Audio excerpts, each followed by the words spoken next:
أعوذ بالله من الشيطان الرجيم بسم الله الرحمن الرحيم ربي اشرح لي صدري ويسر لي أمري واحلل عقدة من لساني يفقهوا قولي ربي زدني علما ربي زدنی علما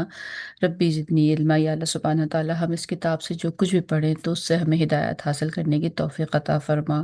اس پر عمل کرنے کی توفیق عطا فرما اور اس کی خیر اور برکت سے ہماری دین اور دنیا کو سنوار دے، آمین یا رب العالمین۔ Quranic prayer and selected verses Quranic order سورہ اسراء آج ہمارا 29 پارٹ ہے۔ اور جیسا کہ پچھلے جو سیشن تھا، اگر آپ لوگوں کو یاد ہو تو اس میں ہم یہ بات کر رہے تھے کہ ایک سیکنڈ، اس میں ہم یہ بات کر رہے تھے کہ آ، یہ ہماری ہسٹری ہے ساری، جو ہم اب ذرا کافی دن سے، کیونکہ یہ ہمارا 29 پارٹ ہے، کئی دفعہ ہم اس کی یہ جو ہسٹری ہے یہ ہم ریوائز کرتے رہتے ہیں، تو اس کو اس بار ہم اسکپ کر لیتے ہیں، اسٹریٹ ہم اس میں چلے جاتے ہیں اپنے ہاں اپنے ٹاپک میں۔ تو لاسٹ ٹائم اگر آپ کو یاد ہو تو ہم نے جو آیت نمبر 78 اور 79 سورہ اسراء کی بہت ہی مشہور زمانہ آیتیں ہیں یہ، جس میں 5 ٹائم پریئرز اور تہجد کا ذکر ہے۔ تو یہ وہاں سے ہم نے اس کو تھوڑا تھوڑا اس کے متعلق ذکر کیا تھا، اور آج ہم اسے مزید ڈیپتھ میں ذکر کریں گے۔ تو جیسا کہ ہم یہ بات کرتے ہیں کہ ہر سورہ میں جو اس کی یونیک یا اس کے پرومیننٹ، یا یوں کہیے خاص، یا یوں کہیے کہ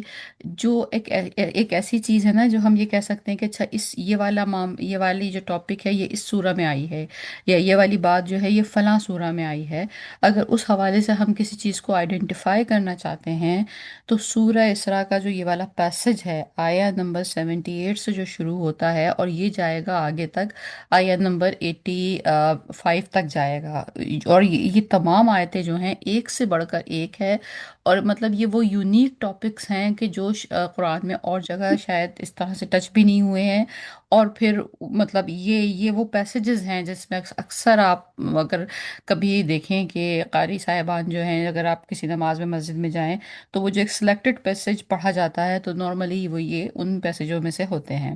تو ہم ڈائریکٹ شروع کرتے ہیں، اعوذ باللہ من الشیطان الرجیم بسم اللہ الرحمن الرحیم۔ آیہ نمبر 78 سورہ اسراء، عقیم الصلاۃ، اور نماز قائم کیجیے۔ اچھا، بیفور یہ کہ ہم یہ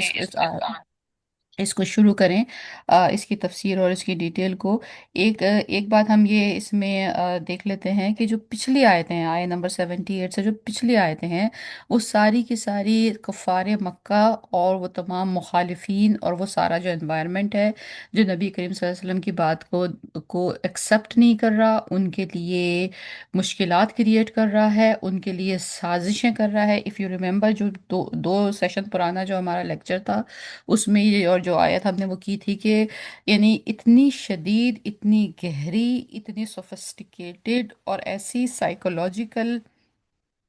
لی، کیا کہنا چاہیے، آرٹسٹک سازشیں وہ لوگ پلان کرتے تھے کہ عقل مند سے عقل مند بندہ، سو ایز مچ ایز کہ نبی کریم صلی اللہ علیہ وسلم بھی اس ٹریپ میں آ جائیں۔ یعنی ایک تو سازش یہ ہوتی ہے نا، کہ ایک تو یہ ہوتا ہے کہ کسی کو آپ کسی شخص کو کہیں، لالچ دیں کہ بھئی تم اپنے اپنے جو بھی تم کسی بھی خیال میں ہو، کسی بھی تھیوری پہ بلیو کرتے ہو، کسی بھی پارٹی کو سپورٹ کرتے ہو، کسی بھی ملک کے ساتھ ہو، کسی بھی فوج کے ساتھ ہو، جو بھی تمہارا نظریہ ہے، اگر لالچ کی وجہ سے کوئی شخص چھوڑ دے اس کو، تو وہ تو بڑی کھلا سا ایک معاملہ ہے نا، کہ کھلا کھلا ایک اس کو دے دی، لالچ دے دی، یا کسی کو ڈرا دیا، کسی کو دھمکا دیا، تو اس نے اس کی وجہ سے وہ جگہ اپنا وہ تبدیل کر لیا اپنا نظریہ۔ یہ ایک ایسا سازش کریٹ کرنا کہ اس کے گرد ایک ایسا جال پھیلانا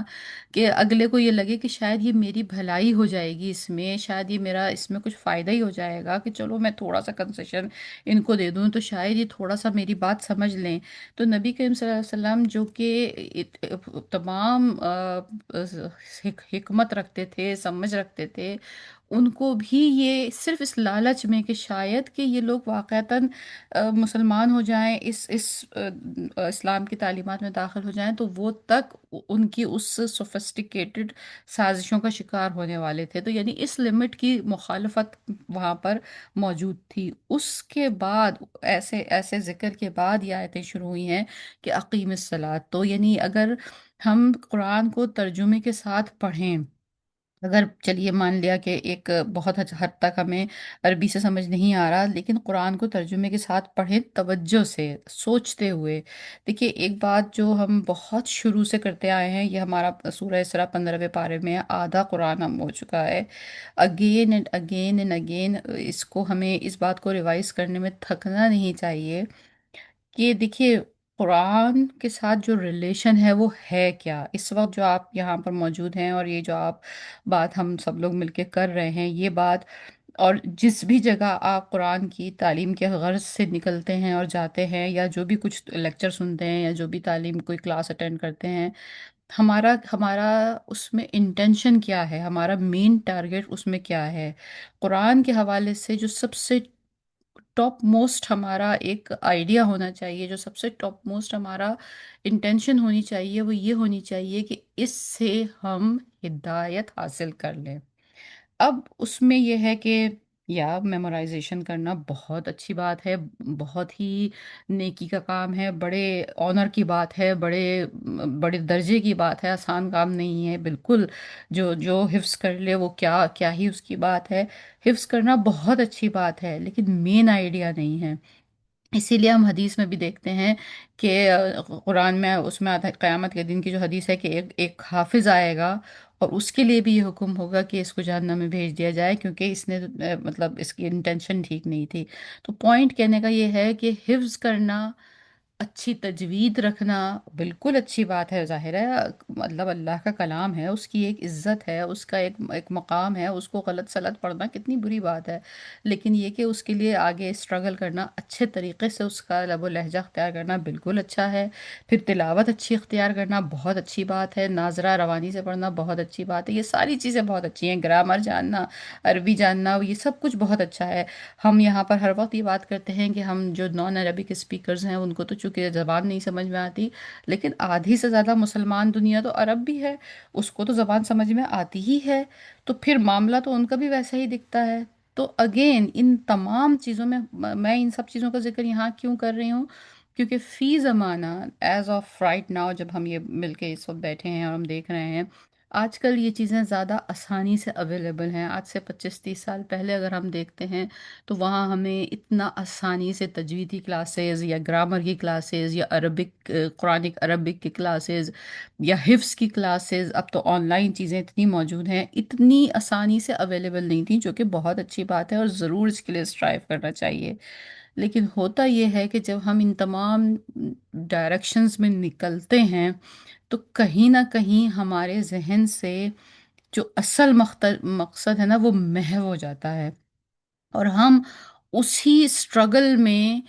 چلے جاتے ہیں۔ یہ بات بہت صحیح ہے کہ ہمارے مخارج درست ہونے چاہیے، یہ بات بہت صحیح ہے کہ ہماری تلاوت اچھی ہونی چاہیے، لیکن اگر ہم اس سب کے بعد اس کا جو قرآن سے جو کنیکشن ہے نا، جو اس کا مین آئیڈیا ہے، جو اس کا مین پیغام ہے، اگر قرآن کی آیت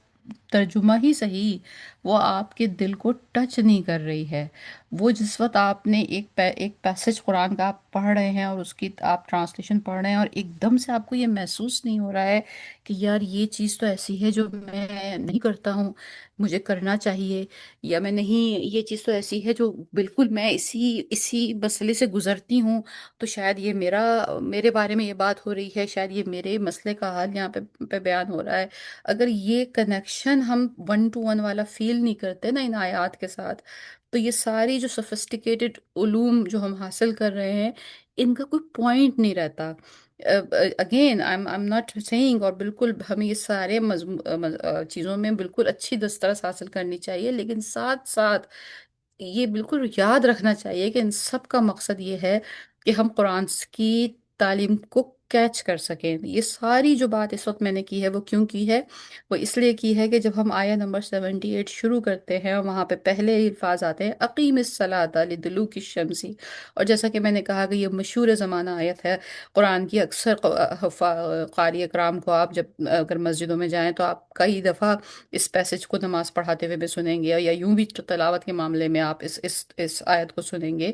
تو اب اس آیت کو جب آپ پچھلی آیتوں کے ساتھ دیکھتے ہیں، وہاں پہ یہ ذکر ہو رہا رہا ہے کہ نبی کریم صلی اللہ علیہ وسلم کے ساتھ سخت مخالفت ہے، ان کی زندگی بہت سخت ہے، لوگ ان کی بات مان نہیں رہے ہیں، جو مشن وہ لے کے چل رہے ہیں وہ کسی صورت سے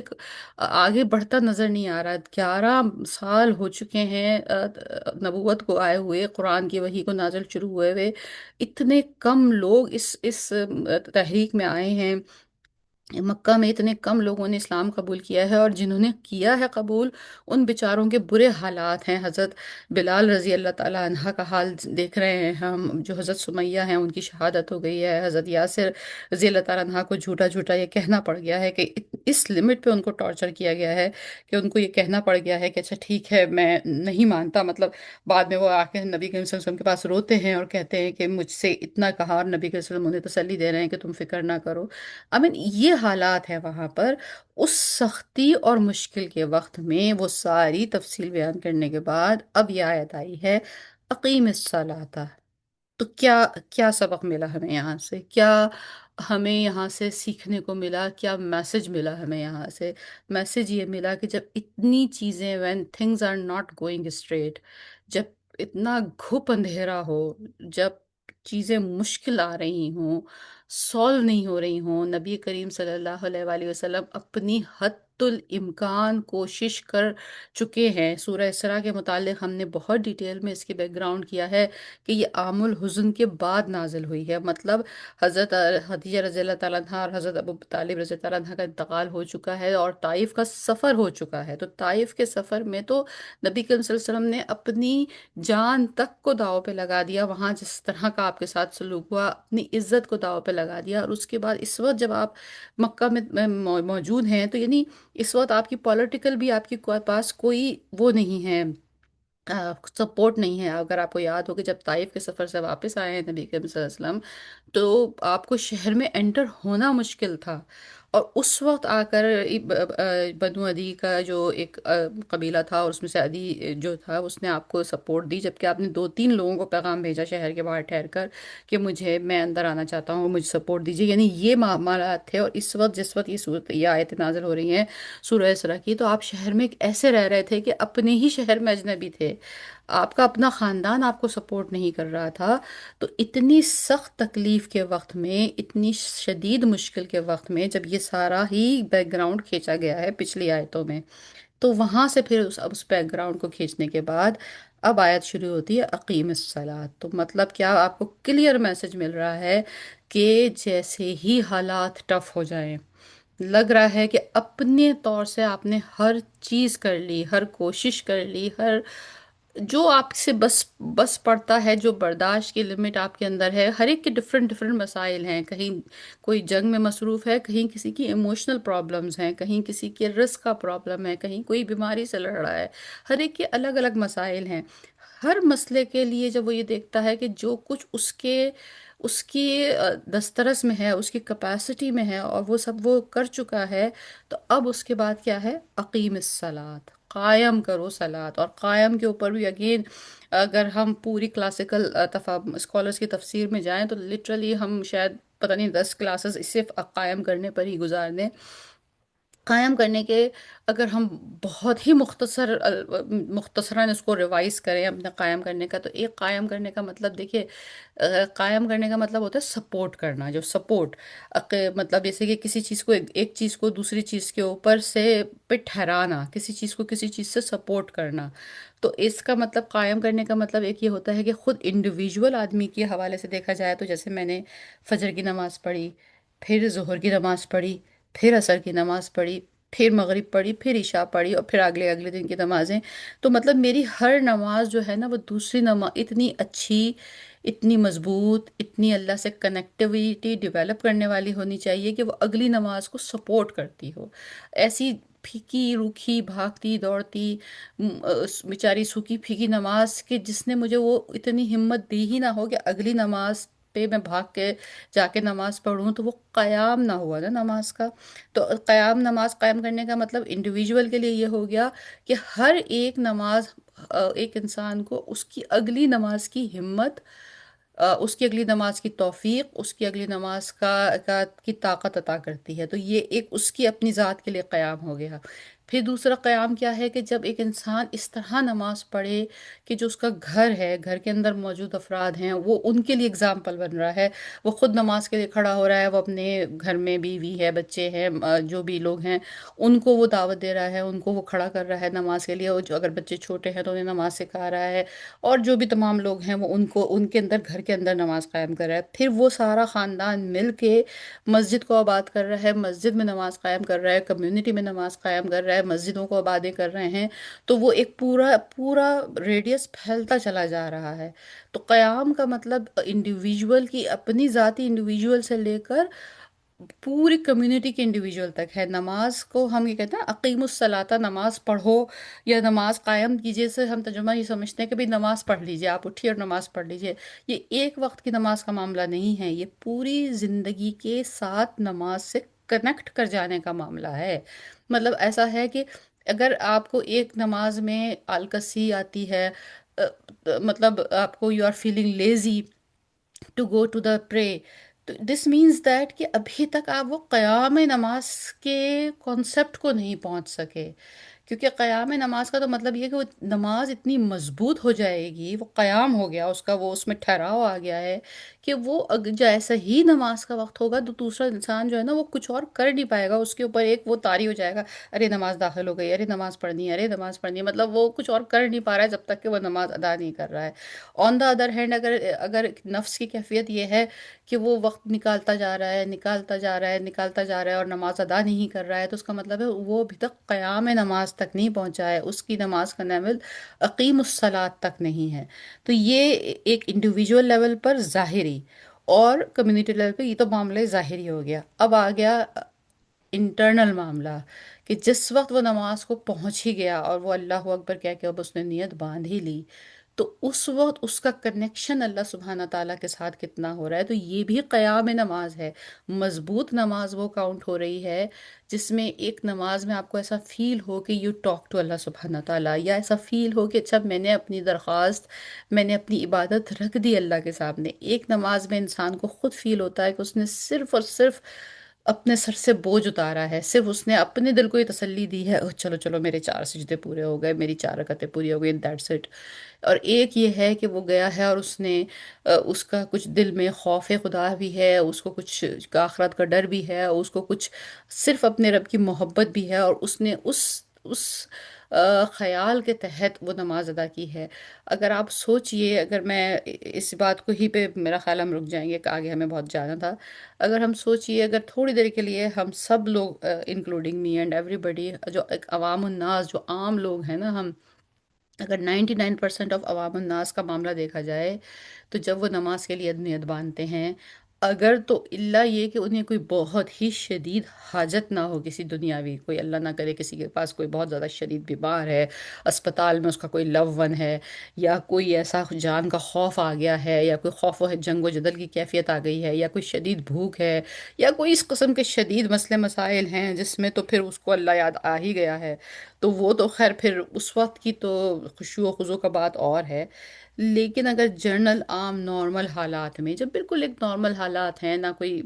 بہت معاملہ جیسے ریگولر ہے، جو پریشانیاں ہیں وہ تو ظاہر ہے ہر ایک کے ساتھ کچھ تھوڑا بہت اوپر نیچے چلتا ہی رہتا ہے، اور مطلب باقی یہ کہ باقی چیزیں بھی ٹھیک بھی ہیں، اللہ کا شکر ہے، بہت سارے معاملات صحیح بھی چل رہے ہیں، بلکہ کچھ کچھ بعض اوقات اچھا بھی ہو رہا ہے۔ تو ایک نارمل حالات میں وہ جب نارمل نماز پڑھنے جا رہا ہے، اس نارمل نماز میں وہ کتنی دفعہ صرف اس لیے نماز پڑھتا ہے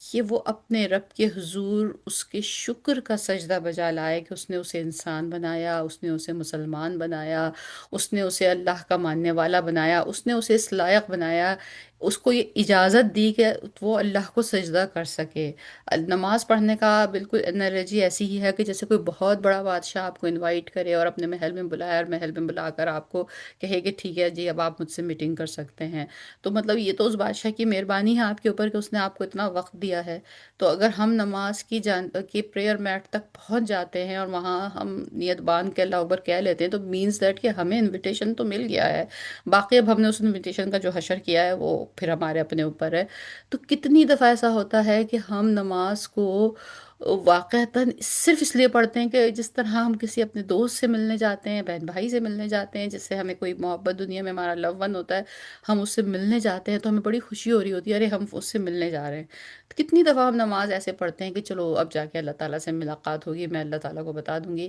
اللہ تعالیٰ یہ مسئلہ ہے، یہ صحیح ہوا یہ غلط ہوا، جو بھی کچھ میرے معاملات ہیں۔ چونکہ نماز کے ساتھ وہ کنیکشن نہیں ہے، چونکہ اللہ کے ساتھ وہ کنیکشن نہیں ہے، بیسیکلی نماز وہ ذریعہ تھا اللہ سے کنیکٹ ہونے کا، تو چونکہ وہ کنیکشن ہی نہیں ہے تو پھر نماز بھاری پڑتی ہے، نماز میں عجز ہے، نماز میں غفلت ہے۔ کیونکہ جس طرح جیسے ایک اگزامپل ہے نا کہ ایک بہت اچھا دوست یا جیسے کوئی بہن یا کوئی بھائی یا جو بھی کوئی ایک دنیا میں ایک ایسا شخص ہے جس کے ساتھ بیٹھنا بات کرنا آپ کو بہت اچھا لگتا ہے، اپنا دکھ سکھ کہنا بہت اچھا لگتا ہے، یا اس کے ساتھ وقت گزارنا ہنسنا بولنا بات کرنا اچھا لگتا ہے، اگر وہ کنیکشن اللہ سبحانہ تعالیٰ کے ساتھ ڈیولپ نہیں ہے تو پھر تو وہ نماز تو خالی ہے نا۔ تو پھر یہ ہے اقیم الصلاۃ، قائم کرو، اس اس اس اپرچونٹی کو یوز کرو، وین یو اسٹارٹ اور سے اللہ اکبر، تو جیسے ایک دروازہ کھل گیا، اب آپ اس دنیا پہ نہیں ہیں، اب آپ اس دنیا میں ہیں،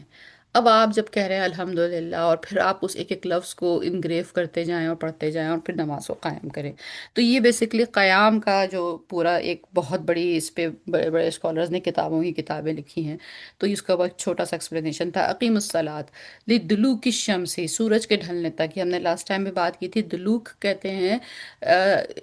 ڈھل جانے کو، نیچے جانے کو، وہ جو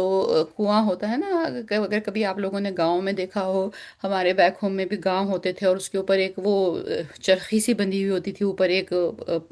پلی ہوتی تھی اور وہ چرخی سے وہ ایک ڈنڈی پہ ایک رسی بندھی ہوتی تھی اور اس پہ ایک بالٹی ہوتی تھی، وہ جو اگر وہ چرخی گھماؤ تو وہ بالٹی نیچے جاتی تھی اور وہ کنویں میں سے پانی لے کے آتی تھی، تو اس بالٹی کو عربک میں دلوا کہتے ہیں۔ تو دلوا مطلب یہ نہیں کہ نیچے جانے والی چیز، ڈھل جانے والی چیز، دلوک کی شمس، دلوک یعنی جب سورج ڈھل جائے، اور تمام میجورٹی اسکالرز نے اس کا مطلب یہی لیا ہے کہ زوال کے بعد، یعنی کہ جب 12 بجے کسی بھی ملک کے جغرافیائی لحاظ سے زوال وہ وقت ہے جب اس زمین کے اوپر سورج سب سے ہائیسٹ پوائنٹ پہ ہوتا ہے۔ چونکہ ہم سب لوگ یہاں اس وقت جو ہم سارے لوگ پریزنٹ ہیں، یعنی اس میں جو ہم بات کر رہے ہیں، ہم سارے بیک ہوم سے اگر انڈیا پاکستان اور یہاں سے ہم بلانگ کرتے ہیں تو India Pakistan is mostly on equator, تو ایکویٹر پہ جو لوگ رہتے ہیں، جو کنٹریز ہیں، وہاں ایگزیکٹلی دن کے 12 بجے جو ہے وہ زوال کا وقت ہوتا ہے۔ لیکن جو لوگ بہت نارتھ پول پہ ہیں، ساؤتھ پول پہ ہیں، یا جہاں کہیں بھی ہیں، وہ اپنی اپنی ٹریجیکٹری کو فائنڈ آؤٹ کر سکتے ہیں کہ ان کے ہاں سورج کا پیٹرن کیا ہوتا ہے اور ان کے ہاں کس وقت سورج ٹاپ موسٹ پوزیشن پہ ہوتا ہے، وہ تھوڑا بہت آگے پیچھے اس پہ ٹائم ہوتا ہے۔ تو بہرحال وہ اس کے بعد جب اس کا واپسی کا سفر شروع ہو جاتا ہے، یعنی آدھا سفر سورج کا فجر سے لے کر وہاں تک ہے جہاں تک وہ اپنی زینت، یعنی زینت اس پوائنٹ کو کہتے ہیں، جہاں پر بالکل ٹاپ موسٹ پوائنٹ تک وہ پہنچتا ہے، پھر وہاں سے جب وہ واپسی کا سفر شروع ہوتا ہے اس کو کہتے ہیں دلوک الشمس، کہ اب یہ واپسی کا سفر ہے، سورج ڈھل رہا ہے۔ تو الا غسق اللیل، اور غسق وہ رات جو کمپلیٹ اندھیرا ہو چکا ہو، یعنی کہ بالکل فل اندھیرا، جیسے مغرب میں رات ہو جاتی ہے، سورج تو ڈوب گیا ہے لیکن تھوڑی تھوڑی ٹوائلائٹ ہے، اس دوران ہم مغرب پڑھتے ہیں، لیکن مغرب کے ایک خاص جو مقررہ وقت ہے اس کے گزرنے کے بعد جو عشاء کے انٹر ہونے کا وقت ہے، وہ وقت ہے کہ جب کمپلیٹ ڈارک ہو گیا ہو، تو غسق اللیل وہ وقت ہے جب تک کمپلیٹ ڈارک ہو جائے۔ تو نماز قائم کرو لدلوک الشمس الی غسق اللیل، یعنی کہ زوال کے بعد سے لے کر اندھیرے تک، تو اس میں چکو ہماری زوال کے بعد ظہر ہوتی ہے، عصر ہوتی ہے، مغرب ہوتی ہے، اور پھر کمپلیٹ رات تک عشاء ہوتی ہے، 4 نمازیں یہاں آ گئیں۔ وقرآن الفجر، اور فجر کا قرآن، اگر ہم ترجمہ کریں اردو میں تو قرآن الفجر کا ترجمہ اردو میں کیا سمجھ میں آتا ہے؟ فجر کا قرآن۔ تو ایک بات تو یہاں پر ذہن میں آنی چاہیے کہ جب اللہ سبحانہ تعالیٰ نے 4 نمازوں کا ذکر کیا، اقیم الصلاۃ، صلاۃ مانے نماز، ہم نے وہ بات سمجھ لی، اور لدلوک الشمس الی غسق اللیل، 4 نمازوں کا وقت بھی سمجھ میں آ گیا کہ سورج ڈھلنے سے شروع ہوئی ہے نماز اور اندھیر تک گئی ہے، تو ٹھیک ہے، سمجھ گئے۔ تو اب ہونا یہ چاہیے تھا کہ یہاں پر ترتیب سے جو بات ہوتی وہ یہ ہوتی و صلاۃ الفجر، بھئی 4 نمازیں وہ اور چار پانچویں نماز یہ. بلکہ ہونا تو یہ چاہیے تھا کہ جب اقیم الصلاۃ کہا تھا تو اس کے بعد تو شروع سے کچھ جملہ اس طرح سے ہونا چاہیے تھا کہ اقیم الصلاۃ، نماز پڑھو فجر سے لے کر عشاء تک. کچھ اس طرح سے عربی میں ڈیزائن ہونا چاہیے تھا جملہ تو، کہ بھئی جس میں پانچویں ہی نمازیں ایک ساتھ آ جاتی. پہلے تو دو گروپ بنائے نمازوں کے، ان 5 نمازوں کو دو الگ گروپس میں ڈیوائڈ کیا. پہلا گروپ کون سا ہے؟ دلوک الشمس الی غسق اللیل، یعنی کہ جو فجر زوال کے بعد سے لے کر اندھیرے تک ہے، اس میں 4 نمازیں آئی ہیں. اور ایک جو دوسرا گروپ ہے اس میں کل ایک نماز ہے اور وہ فجر کی نماز ہے. پہلے تو یہی بات یہاں پر ڈسکرمنیشن ہو گئی کہ فجر کی نماز کو الگ کیا. اور پھر دوسرا کیا کیا کہ فجر کی نماز کو صلاۃ الفجر نہیں کہا، قرآن الفجر کہا ہے. اور اس کے اوپر بھی اگین اگر آپ کلاسیکل تفاسیر کو اٹھا کے دیکھیں تو books after books after books لکھی گئی ہیں کہ یہاں پر اللہ سبحانہ تعالیٰ نے، ظاہر ہے جو جو ہمارے کلاسیکل اسکالرز ہیں وہ تو ایک ایک زیر زبر پیش یا ایک ایک لفظ کو دیکھتے ہیں کہ یہاں یہ کیوں اس طرح ہے. اور جیسا کہ ہے نا کہ جب صلات کا لفظ استعمال کیا ہے اور باقی 4 نمازوں کے لیے، تو اس کو صلات الفجر کیوں نہیں کہا، اس کو قرآن الفجر کیوں کہا ہے. تو اگین مختصر ترین اگر بالکل ہی میں کیا کہنا چاہیے کہ بہت ہی چھوٹی سی سمری بیان کروں ان تمام تفاسیر کی، تو 2 3 باتوں کا ایک مطلب لب لباب اس کا یہ ہے کہ ایک تو یہ ہے کہ جو فجر کی جو تلاوت ہے وہ تھوڑی سی قدرے لمبی ہوتی ہے بنسبت باقی نمازوں کے. یعنی جو نبی کریم صلی اللہ علیہ وسلم کی سنت سے ثابت ہے وہ یہ ثابت ہے کہ یوزولی آپ سورہ جو صبح فجر کی جو نماز میں جو تلاوت ہے وہ نارملی 2 رکوع یا 3 رکوع کے مقدار کے برابر ہوتی تھی. فرض نماز کی بات ہو رہی ہے بنسبت ظہر کی فرض نماز کے اور پھر جو باقی آگے کی فرض نمازوں کے. تو یعنی ایک تو یہ ہے کہ کوانٹٹی وائز فجر کی نماز کی جو جو تلاوت تھی وہ باقی نمازوں کی تلاوت سے کوانٹٹی وائز زیادہ تھی. اور پھر دوسری بات کیا ہے کہ قرآن الفجر، یعنی کہ یہاں پہ جب یعنی صلاۃ الفجر کی بجائے قرآن الفجر کہا گیا تو یعنی صلاۃ کو قرآن سے ریپلیس کیا گیا ہے. تو مطلب یہ ہے کہ جیسے نماز جو ہے وہ قرآن کا ہی کنیکشن ہے. یعنی نماز میں جو ہم نے سورہ فاتحہ پڑھی، ویسے تو سورہ فاتحہ بھی قرآن میں موجود ہے، لیکن اس کے علاوہ نماز میں تو ہم رکوع کرتے ہیں، اس میں ایک دعا پڑھتے ہیں، سجدے میں ایک دعا پڑھتے ہیں، اٹھتے بیٹھتے ہیں اللہ اکبر کرتے ہیں، وہ جو پورا ایک طریقہ ہے ہمارا. لیکن جو جسٹ آف قرآن ہے وہ سوری صلات ہے، جب نماز کا جو ایک مین جو ایک کہنا چاہیے میٹنگ کا جو ہمارا وہ ہے جب سورہ فاتحہ کے بعد آپ جو پیسج پڑھتے ہیں قرآن کا، جو اس میں ایڈ کرتے ہیں، وہ اس کا مین پیسج جو ہے وہ مین ملاقات، یوں کہہ لیجیے کہ وہ ایک مین ملاقات ہے. تو وہ ہے قرآن الفجر. اور جیسا کہ بات ہوئی کہ وہ نبی کریم صلی اللہ علیہ وسلم اس کو زیادہ تعداد میں کرتے تھے. اللہ میاں ہم سب کے حالوں پر رحم کرے کہ فجر کی نماز اول تو ادا کس طرح ہوتی ہے، ادا ہی ہو گئی بہت بڑی بات ہے. بہت سارے عوام الناس تو یہاں پر ہی فیل ہو جاتے ہیں، اور پھر جن کی ادا ہو گئی وہ جس انداز میں ادا ہوئی کہ واللہ کیا ہی تو پڑھا ہے نماز میں، جس قدر وہ نیند کے عالم میں ادا ہوتی ہے. اسی لیے کہ اسکالرز نے یہ کہا کہ تھوڑا پہلے اٹھنا بہتر ہے، کہ تھوڑا انسان اتنا حواسوں میں آ جائے کہ وہ قرآن کا جو پیس پڑھا جا رہا ہے اس میں اس کو وہ سمجھ کے پڑھے. اور پھر اس سے ایک بات یہ بھی ثابت ہو گئی کہ مطلب محض قل هو اللہ کے اوپر اور آخری 10 آیتوں صورتوں کے اوپر ہی زندگی گزار دینا جو ہے وہ کچھ مناسب بات نہیں ہے. کچھ تھوڑے سے پیسز قرآن کے اتنے یاد ہونے چاہیے، کیونکہ جب قرآن پڑھے گا انسان نماز میں، فرض نماز میں، تو فرض نماز میں آپ کو پتہ ہے کہ کوئی سا بھی مذہب، چاروں مذہبوں میں سے مالکی، حنفی اور شافعی، ظاہر ہے نبی کریم صلی اللہ علیہ وسلم کے زمانے میں تو یہ سارے مذہب نہیں تھے. خود نبی کریم صلی اللہ علیہ وسلم تو مطلب یعنی وہ تو اپنی حافظے سے ہی پڑھا کرتے تھے، اپنی میموری سے ہی پڑھا کرتے تھے. لیکن بعد کے زمانے میں بھی جب یہ تمام عالم اسلام پھیلا ہے اور یہ پھر اس میں یہ فقہ کے مسائل آئے ہیں، تو نفلی نماز میں تو یہ اجازت ہے کہ آپ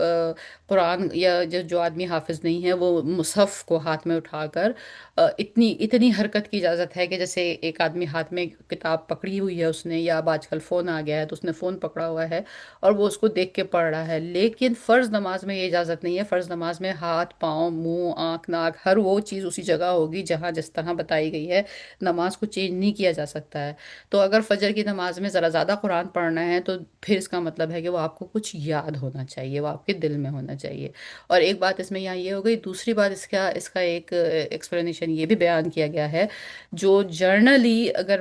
ہم دیکھیں again non Arabic world like the subcontinent India Pakistan Bangladesh, جو ہمارا جو ایک کلچرل تھا وہ یہ تھا کہ نماز پڑھنے کے بعد، ہم نے بھی اپنے گھروں میں بچپن سے دیکھا کہ فجر کی نماز کے بعد اہتمام ہوتا تھا قرآن پڑھنے کا، نارملی یہ روٹین تھا کہ جیسے جو قرآن پڑھا جاتا تھا کہ بھئی چلو تھوڑا بہت جو بھی توفیق ہوتی تھی کہ فجر کی نماز کے بعد ہمارے گھر کے بزرگ یا جو بھی لوگ ہوتے تھے وہ یہ ہوتا تھا کہ بھئی فجر کے بعد ایک صفحہ پڑھ لو، جس کے پاس ٹائم نہیں ہوتا تھا یا جس کے پاس ٹائم ہے وہ ایک سپارہ پڑھتا تھا۔ نارملی یہ ہوتا تھا کہ فجر کے بعد پسند کیا جاتا تھا کہ لوگ اپنا جو ڈیلی تلاوت کرتے تھے وہ فجر کے بعد کرتے تھے۔ تو وہ یہ کہتے ہیں اسکالر کہ یہ بھی ایک چیز اس میں شامل ہے، وَقُرْآنَ الفجر ان قرآن الفجری کانا مشہودا، مشہود شہادت سے ہے، گواہی کیا ہوا، یعنی وہ قرآن ہے جو فجر کا قرآن، وہ قرآن ہے جس کی شہادت دی جائے گی، جس کی گواہی دی جائے گی۔ ایک بہت بڑی ایکسپلینیشن تو اس کی یہی ہے کہ چونکہ فجر کا وقت، ویسے تو عصر کا وقت بھی ہوتا ہے لیکن فجر کا وقت بھی وہ وقت ہوتا ہے جب ہمارے یہ جو فرشتے ہیں یہ ان کی شفٹ بدل رہی ہوتی ہے، یہ فرشتے اوپر جا رہے ہوتے ہیں اور ڈے کے فرشتے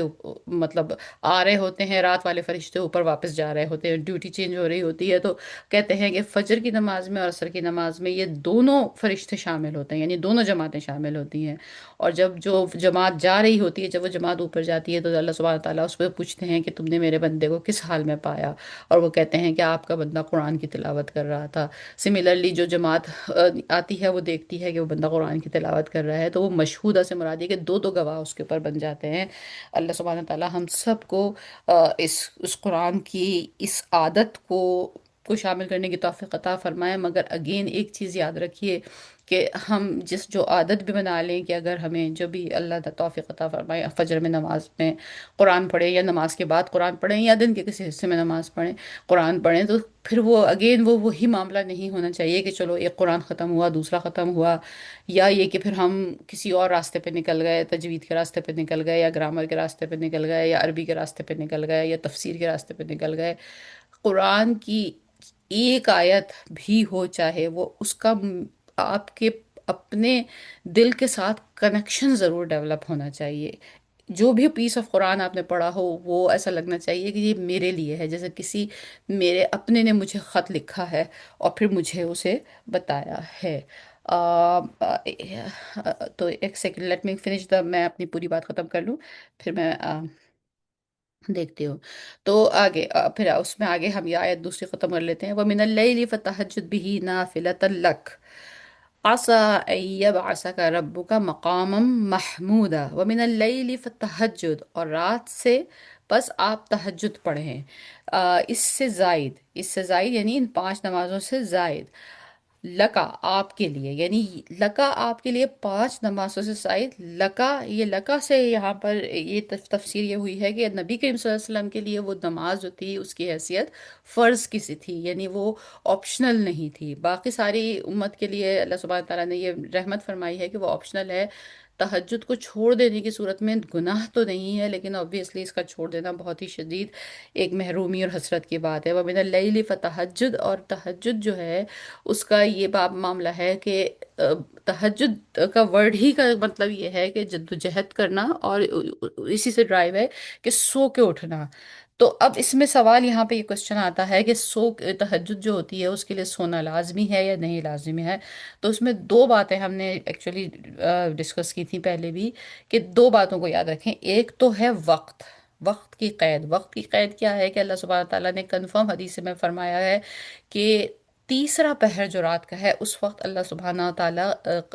آسمانی دنیا پہ تشریف لاتے ہیں، یعنی کہ قرب کا وقت ہوتا ہے، اللہ قریب ہوتا ہے۔ مطلب یہ نہیں یہ کہنا کہ آسمانی دنیا پہ تشریف لاتے ہیں، یہ بیسیکلی ایک ظاہر ہے اس کی فزیکل اس کو تو ہم نہیں سمجھ سکتے کہ کس طرح وہ کیا چیز ہے، یعنی یہاں جیسے کہ علماء کہتے ہیں نا کہ جب اس طرح کے سوال ذہن میں آئے تو پھر یہاں رک جانا چاہیے۔ ظاہر ہے اللہ کی ہستی کس طرح ہے، اللہ کی فزیکل جو ایک ہستی ہے وہ کیسی ہے، اور وہ کہاں سے اوپر سے ٹریول کر کے اوپر سے نیچے آتی ہے، تو یہ چیزیں انسان کو پھر بھٹکاتی ہے۔ مطلب لیکن اس ساری بات کا مطلب صرف یہ ہے کہ اللہ ہمارے بہت قریب ہوتا ہے۔ ویسے تو اللہ تعالیٰ شہرک سے بھی قریب ہے اور یہ بات بھی قرآن میں موجود ہے، لیکن پھر اس کا مطلب یہ کوئی کنٹراڈکشن نہیں ہے۔ اس کا مطلب سمپل یہ کہنا ہے کہ دس از اے ٹائم کہ یعنی اگر آپ نے بالکل کوئی خلوت میں آ کر کوئی ون ٹو ون میٹنگ میں سکون سے بیٹھ کے کسی سے بات کرنی ہے تو کوئی سننے والا وہاں موجود ہے. تو ایک بات تو یہ ہے کہ یہ اس کی بات ہے. اور دوسری بات یہ ہے کہ ایک شخص جو رات کو نہیں سویا ہے اور اب تھرڈ پارٹ آ گیا ہے رات کا، تو پھر کیا وہ تہجد ہے؟ تو اس میں دو رائے پائی جاتی ہیں. ایک رائے تو یہ ہے کہ ہاں،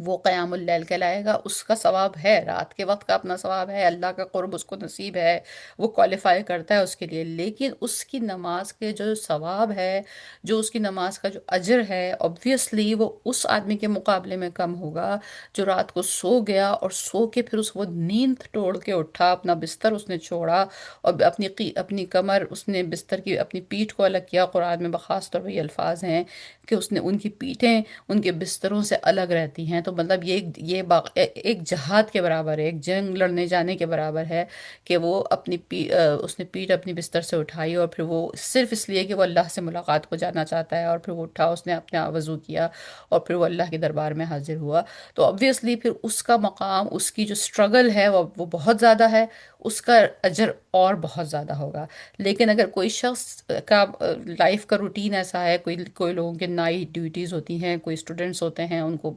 بہت دیر تک رات کو پڑھنا ہوتا ہے، تو اب وہ پڑھ ہی رہے ہیں اور رات کا تھرڈ پورشن شروع ہو گیا ہے، اور وہ یہ سوچ کر کہ بھئی چونکہ میں تو سویا ہی نہیں ہوں لہٰذا میری تو تہجد ہوگی نہیں، تو وہ تھرڈ پورشن میں بھی نماز نہیں پڑھ رہے ہیں. تو اس لیے ان کو اس وقت کو چھوڑنا نہیں چاہیے. اگر آپ نہیں سوئے ہیں تو پڑھ ضرور لیں، لیکن obviously وہ اس کا جو صلہ ہے یا اجر ہے وہ آدمی ایک میک سینس کر سکتا ہے، وہ اس سے کم ہوگا. اور نبی کریم صلی اللہ علیہ وسلم کے لیے یہ جو چیز تھی یہ فرض کے برابر تھی. اور اس میں یہ ہے کہ عسیٰ ان یبعثک ربک مقاما محمودا، قریب ہے کہ وہ کھڑا کرے آپ کو آپ کا رب مقام محمود پر. محمودہ، تعریف کیا گیا، وہ آپ کو کھڑا کرے اس جگہ پر جہاں تعریف کی گئی ہے. لمبی بہت حدیث ہے، ججمنٹ ڈے کی ایک بہت ہی طویل حدیث ہے. اس کو چھوٹا مختصر کر کے بیان اگر کروں تو آپ سب نے ہی سن رکھی ہے کہ جب روز میدان حشر میں جب ساری خلقت جمع ہو جائے گی، اور پہلے تو اس کا جو ایک منظر ہے، ایک جو اس کی ایک تصویر کشی اس طرح سے ہے کہ جب قبروں سے مرقد سے اٹھے گی تمام انسانیت تو وہ ایک جانب رواں دواں ہوگی، بھاگنے دوڑنے کا کچھ معاملہ ہوگا. اس میں وہ حدیثیں بھی ہیں کہ وہاں اندھیرا ہوگا، روشنی نہیں ہوگی، اور وہ جو بھاگنے والے ہیں جن کے پاس روشنی نہیں ہوگی ان کو سمجھ نہیں آئے گا کہ کس ڈائریکشن میں جانا ہے، اور جو ایمان والے ہوں گے وہ اپنی روشنی کے حساب سے ان کو رستہ نظر آئے گا اور وہ رستہ کو فالو کرتے چلے جائیں گے. تو اگر ان تمام مختلف احادیث کو جمع کیا جائے تو کچھ ایک کل ملا کر کچھ اس طرح کی تصویر بنتی ہے کہ جو قبروں سے اٹھنے کے بعد ایک کوئی سفر ہوگا، ایک کوئی ایسا ہوگا کہ جیسے کوئی عرفہ کا میدان میں ہوتے ہیں کہ بہت ساری انسانیت ایک طرف کو دوڑی چلی جا رہی ہوگی، اور وہ دوڑ ان کی میدان حشر کی طرف ہوگی، اور پھر وہ سارے کے سارے لوگ میدان حشر میں پہنچ جائیں گے. تو جب وہ میدان حشر میں پہنچ جائے گی کل عالم انسانیت، اور اس وقت کا تصویر کشی ایسی ہے کہ اس وقت جو ہے سورج جسے وہ کہتے ہیں بالکل سر پر آ جائے گا، اور اتنا گھبراہٹ، اتنا گرمی، اتنی شدید ایک یعنی بے چینی، جو بھی آپ اس کے لیے شدید پریشانی کا ورڈ استعمال کر لیں کہ اب مطلب نہ وہاں سے آپ کہیں جا سکتے ہیں، اب آپ محشر میں کھڑے ہیں. یعنی اس وقت جو گناہگار لوگ ہوں گے جن کو یہ پکا ہی پتا ہوگا کہ جب حساب شروع ہوگا تو میں نے جہنم میں ہی جانا ہے، ایون وہ اس وقت کی پریشانی میں اتنا پریشان ہوں گے کہ اچھا بھائی ٹھیک ہے مجھے جہنم میں ہی بھیج دو، لیکن خدا کے لیے یہاں سے تو میرا معاملہ ختم کرو، کسی طرح حساب شروع ہو. حساب نہیں شروع ہو رہا ہوگا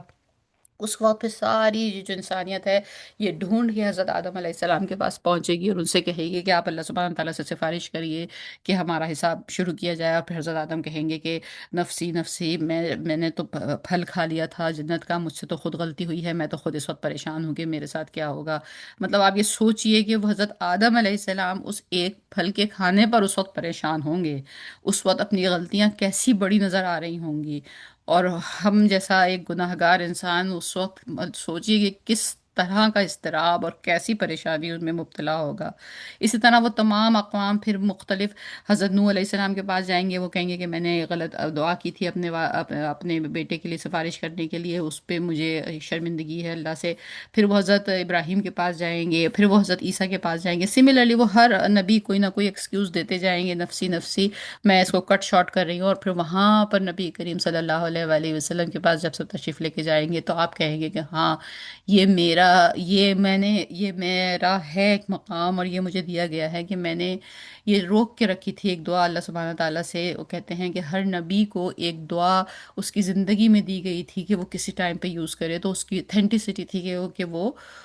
قبول کی جائے گی، اور نبی کریم صلی اللہ علیہ وسلم نے اپنی وہ دعا سیو کر لی تھی۔ تو اس وقت پھر نبی کریم صلی اللہ علیہ وآلہ وسلم کہیں گے کہ ہاں میں شفاعت فرماؤں گا، اور آپ اس وقت سجدے میں جائیں گے اور طویل سجدہ فرمائیں گے اور دعا کریں گے، اور آپ کی اس دعا کے اس سے حساب شروع ہوگا، اور اللہ سبحانہ تعالیٰ آپ کی اس دعا کے وجہ سے جو آپ قبول کریں گے تو وہ مقام محمود، یعنی آپ کی تعریف کیا گیا مقام، کہ ساری انسانیت آپ کی تعریف کرے گی کہ اس وقت کوئی ہمیں بچانے والا نہیں آیا، نبی کریم صلی اللہ علیہ وسلم آئے، تو یہ ہے مقام محمود آپ کو ادا ہوگا عالم حشر میں۔ اور اس کے بعد جب حساب شروع ہو جائے گا تو پھر اللہ سبحانہ تعالیٰ دوبارہ اس مقام محمود کا بینیفٹ آپ کو دیں گے، کہ اس مقام محمود کو یوز کرتے ہوئے جس کی اجازت اللہ آپ کو دیں گے، آپ اس کی صفات کی سفارش فرما سکیں گے۔ تو یہ ہے مقام محمودہ۔ وہ آسا اب آسا ربو کا مقام محمودہ، زائد ہے اس سے کہ وہ آپ کو کھڑا کرے اور آپ کو مقام محمود پر ادا کرے۔ تو پھر اگر ہم اس آیت کو دوبارہ سے ریڈ کر لیں، وَمِنَ اللَّيْلِ فَتَهَجَّدْ بِهِ نَافِلَةً، نفل زائد ایک یعنی ایکسٹرا، لکا آپ کے لیے، تو آپ تہجد پڑھیں، وہ آپ کے لیے تو زائد، آپ کے لیے زائد تہجد پڑھیں ان 5 نمازوں سے جو کہ نبی کریم صلی اللہ علیہ وسلم کے لیے فرض ہے۔ عسیٰ ان یبعثک ربک مقاما محمودا، آپ کے لیے قریب ہے کہ وہ آپ کو کھڑا کرے آپ کا رب مقام محمود پر۔ نبی کریم صلی اللہ علیہ وسلم کی تہجد جو کہ فرض ہے ان کے لیے، اس نے ان کو مقام محمود پر کھڑا کر دیا۔ اس کا مطلب یہ ہوا کہ جو نبی کریم صلی اللہ علیہ وسلم کے امتی تہجد کو کوشش کر لیں، اور مطلب بالکل ترک نہ کر دیں اس عادت کو۔ اس میں جب یہ پریپیئر کر رہی تھی، کہہ رہے تھے کہ ٹھیک ہے اگر بہت سارے ٹائم ایسے ہوتے ہیں آدمی نہیں کر سکتا، لیکن ترک نہیں کر دینا چاہیے اس چیز کو۔ مطلب یہ کہ کچھ ٹائم پیریڈ اپنے لیے ہر انسان کوشش کر کے ایسا رکھ لے، اگر اس کا جو بھی روٹین ہے لائف کا، جو بھی اس کا طریقہ، مطلب جو بھی اس کی مصروفیت ہے اس میں، کہ کم سے کم، مطلب جو ڈپینڈ کرتا ہے کہ کسی کا کیسا روٹین ہے، کہ بہرحال لیکن وہ اپنے ساتھ تہجد کی نماز کو لے کے چلے، یہ نہیں ہے کہ بالکل ہی نہ پڑھے۔ تو پھر اس کا مطلب یہ ہے کہ اس مقام محمود کا جو فائدہ امت کو ہونا ہے، یعنی نبی کریم صلی اللہ علیہ وسلم مقام محمود پہ ہیں، یعنی آپ اس کو یوں سمجھ سکتے ہیں آسان الفاظ میں، کہ اگر آپ کا کوئی دنیا میں کوئی آپ کا لو ون کسی دنیاوی لحاظ سے کسی بہت بڑے عہدے پہ آ جاتا ہے، اور پھر وہ وہاں پہ موجود ہے، بادشاہ بن جاتا ہے، منسٹر بن جاتا ہے، تو اس کی وجہ سے آپ کو بھی پروٹوکول ملتا ہے، آپ کو بھی اعزاز ملتا ہے، آپ کی بھی چیزوں میں آسانی ہوتی ہے، آپ کی بھی اس بادشاہت میں عزت ہوتی ہے۔ تو بیسیکلی وہی معاملہ پھر ان لوگوں کا بھی ہو جائے گا جو اس تہجد کے راستے سے گزر کے جائیں گے۔ اللہ میاں ہم سب کو توفیق عطا فرمائے۔ آگے بہت ہی مشہور زمانہ دعا، وقل، اور آپ کہہ دیجئے۔ دعا تو یہ آپ نے بہت بار سنی ہوگی، لیکن اگین اس دعا کا ان آیتوں کے ساتھ کیا ربط ہے، یہ مینلی ہم یہاں پہ اس کو دیکھیں گے۔ وَقُلْ رَبِّ أَدْخِلْنِي مُدْخَلَ صِدْقٍ وَأَخْرِجْنِي مُخْرَجَ صِدْقٍ وَاجْعَل لِّي مِن لَّدُنكَ سُلْطَانًا نَصِيرًا، اور کہیے اے میرے رب مجھے مجھے داخل کرنا سچائی کا، اور مجھے نکالنا سچائی کا، اور تو کر دے میرے لیے اپنی طرف سے غلبہ اور مدد دینے والا۔ یعنی یہ جو آیتیں ابھی تو، 2 آیتیں تو ہم نے، آیت نمبر 78 اور 79 سورہ بنی اسرائیل میں، ہمیں یہ آیت نمبر اور یہ 2 آیتیں تو مطلب ہمیں یاد ہی ہونی چاہیے، اور اب کیا ہی اچھی بات ہو کہ یہ 2 آیتیں یاد ہوں، اور 3 آیتیں، اور ان کو ہی تہجد کی نماز میں پڑھا جائے تو کتنی اچھی بات ہو۔ تو اللہ تعالیٰ اگر نیت کریں تو انشاءاللہ سبحانہ تعالیٰ اللہ بھی آسان راستہ آسان بھی کر سکتا ہے۔ تو یہ تو 2 آیتیں تو ہو گئی ہماری نماز کے متعلق۔ یعنی اب ذرا دوبارہ سیکوینس کو ہم یاد کرتے ہیں۔ پہلے آیا 78 سے پہلے کا جو پیسج ہے، تقریباً 10 آیتوں کا وہ پیسج ہے، سخت تکلیف نبی کریم صلی اللہ علیہ وسلم کے سراؤنڈنگ میں، مخالفت، لوگوں کی آپ کے ساتھ دشمنی، سازشیں، آپ کے راستے کی مشکلات، زندگی کی تکلیفات، راستہ شدید مشکل، ویری سٹیپ، یعنی کہتے ہیں چڑھائی، زندگی میں چڑھائی، یعنی یہ کوئی شخص کے لیے بھی کوئی چیز چڑھائی ہو سکتی ہے۔ فلق تحم العقبہ، وہ جو اس میں ہے سورہ اما پارے میں، آ، کہ اس میں کسی کے لیے کوئی بھی گھاٹی ہو سکتی ہے، تو سخت مشکل، ان سخت مشکل کی آیتوں کے بعد دو آیتیں آئی ہیں نماز کی اور تہجد کی، راستہ بتا دیا آپ کو، مشکلیں کہاں حل ہوں گی آ کر۔ اور اس کے بعد یہ آیت آ رہی ہے، اب یہ آیت اس وقت جب یہ نازل ہو رہی ہے اس وقت خاص نبی کریم صلی اللہ علیہ وسلم کے لیے ہے، لیکن obviously پھر وہاں سے ہم سب کے لیے بھی ہے۔ وقل، اور اب آپ کہہ دیجئے، ادخلنی مدخل صدق،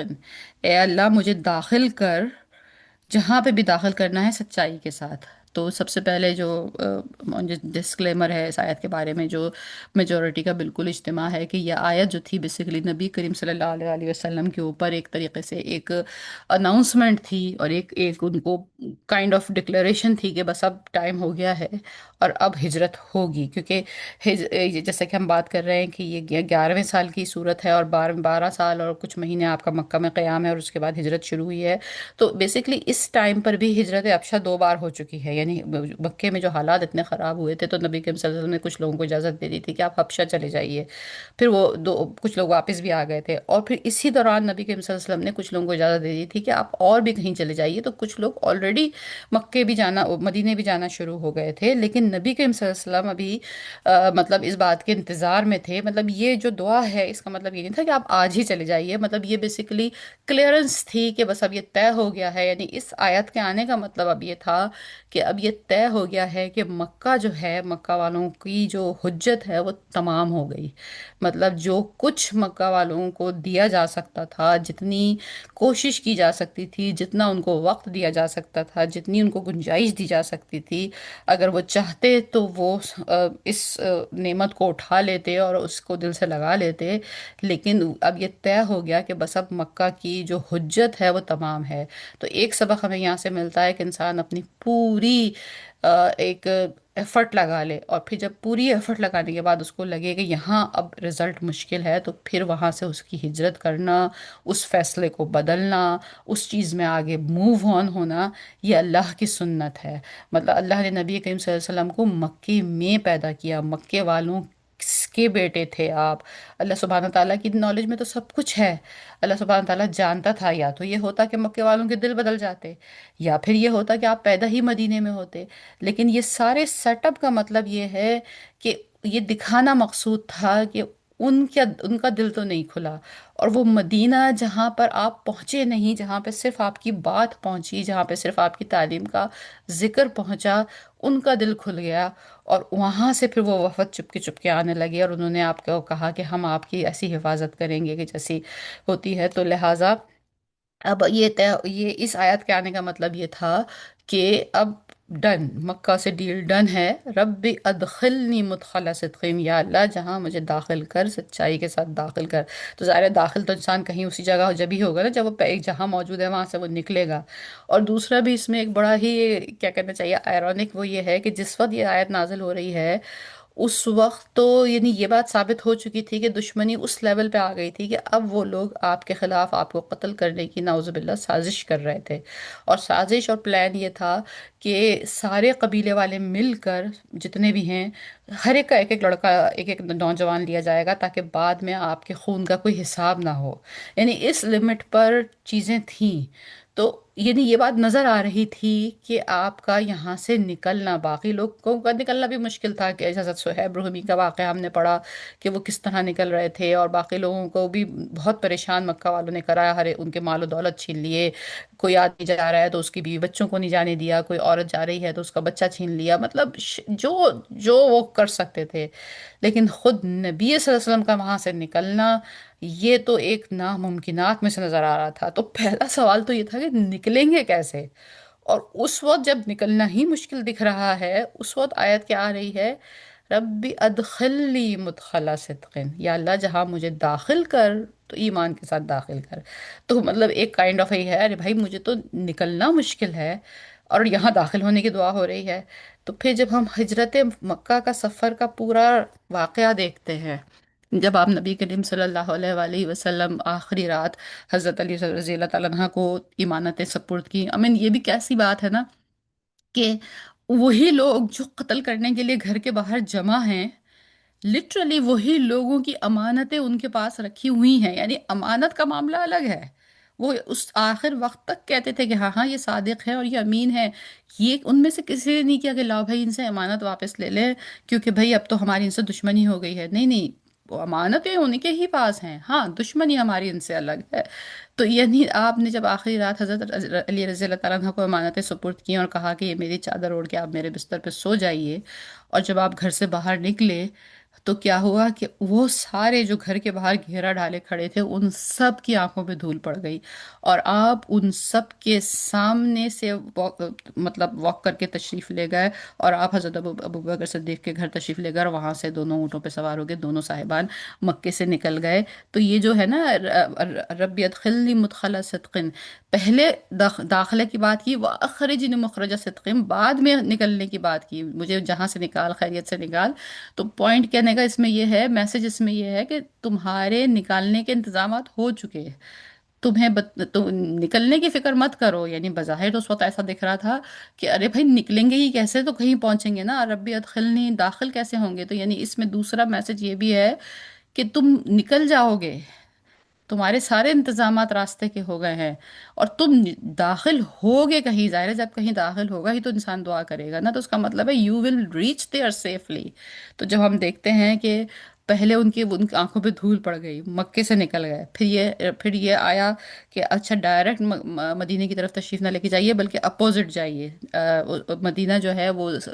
نارتھ میں ہے، تو آپ ساؤتھ جائیے تاکہ جو آپ کو ڈھونڈنے والے ہیں اگر وہ نارتھ کی طرف جائیں تو وہ آپ کو نہ پائیں، لیکن چلیے ساؤتھ میں چلے گئے،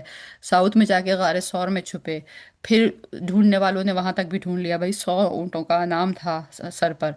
تو وہ بھی ڈھونڈ لیا، تو وہاں آئے تو پھر یہ دیکھیے انتظامات جو ہے نا، اسی لیے تو کہا تھا مدخلہ صدقین کہ تم جانے کی فکر مت کرو، جانے کے انتظامات کر دیے گئے ہیں تمہارے۔ تو اور انتظامات کیے کیسے تھے؟ جب غار ثور میں بیٹھے ہیں تو قرآن میں آتا ہے کہ دنیا کے گھروں میں سب سے زیادہ کمزور گھر جو ہے وہ مکڑی کا گھر ہے، یعنی مکہ کے ان بڑے بڑے جوانوں اور بہادروں اور شمشیر زنوں کے مقابلے میں کوئی بہت بڑی آرمی فرشتوں کی نہیں اتری تھی وہاں لڑنے کے لیے، مکڑی کے جالے سے ان کو ہرایا تھا۔ اس سے زیادہ مقام عبرت اور کیا ہوگا، اور اس سے زیادہ مقام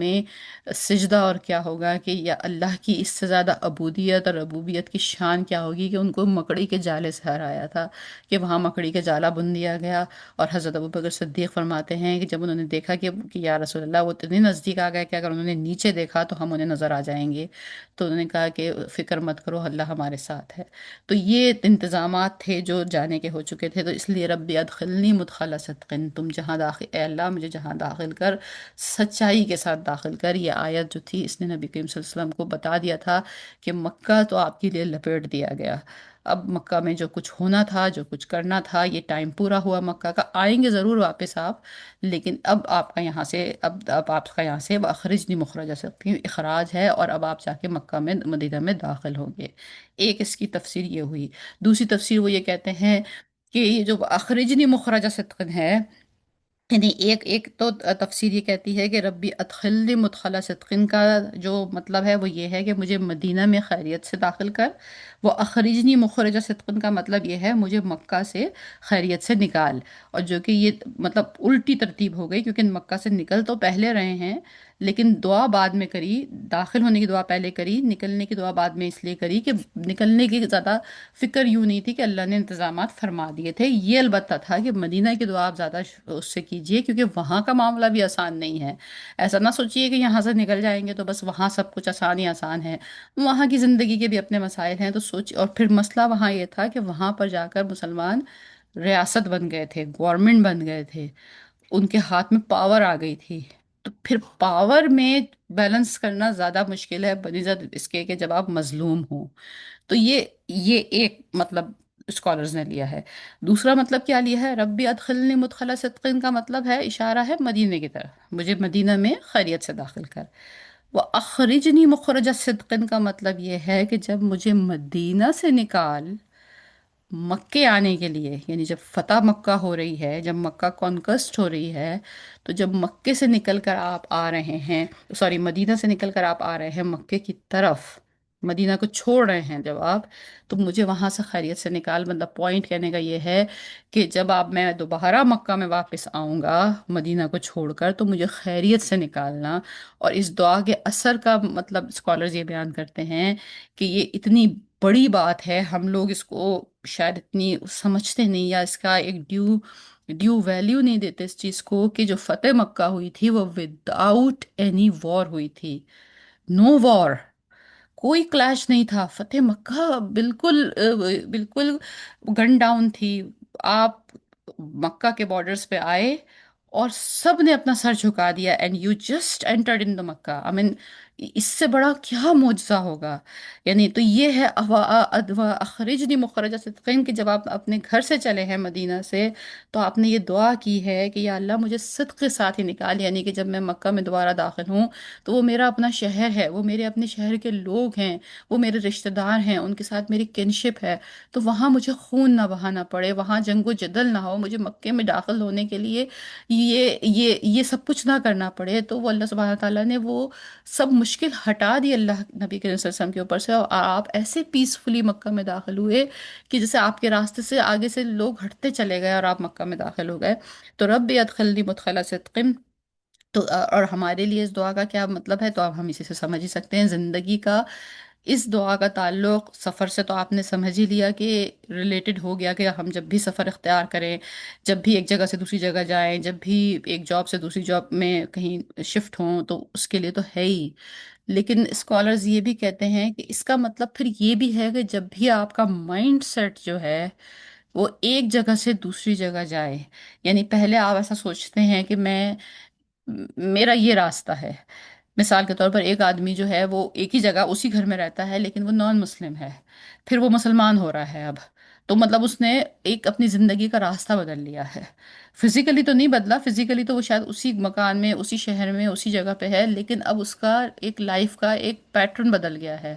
تو یہ ہے ربی ادخلنی مدخل صدق واخرجنی مخرج صدق وجعلنی من لدنک سلطانا نصیرا، اور یا اللہ سبحانہ تعالیٰ مجھے اپنی طرف سے غلبہ عطا کر،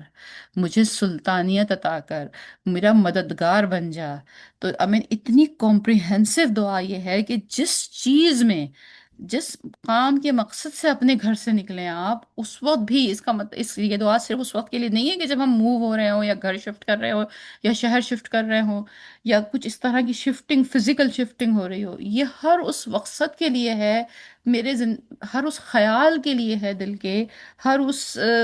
چیز کے لیے، جب میں کام کرنا چاہتی ہوں، میں کام کرنے کی نیت کر رہی ہوں، میں سوچ رہی ہوں کہ یہ نیک کام ہے، یہ میں کروں گی، تو اس کے لیے ربی ادخلنی مدخلا صدق، یعنی میں اس نیک کام میں داخل ہو رہی ہوں، یا اللہ میرا ہاتھ پکڑ لے، مجھے یہ نیک کام پورا کرنے کی توفیق عطا فرما۔ تو اس دعا کو بھی ہم اپنی دعاؤں کی لسٹ میں شامل کر لیں، اور اللہ سبحانہ تعالیٰ ہمیں توفیق عطا فرمائے، اور اللہ سبحانہ تعالیٰ ہمارا سلطان ہو، اور اللہ سبحانہ تعالیٰ ہمیں اللہ سبحانہ تعالیٰ کی نصریت نصیب ہو، وہی ہمارا حامی و ناصر ہو۔ وآخر دعوانا ان الحمد للہ رب العالمین، ربنا تقبل منا انک انت السمیع العلیم وتب علینا انک انت التواب الرحیم،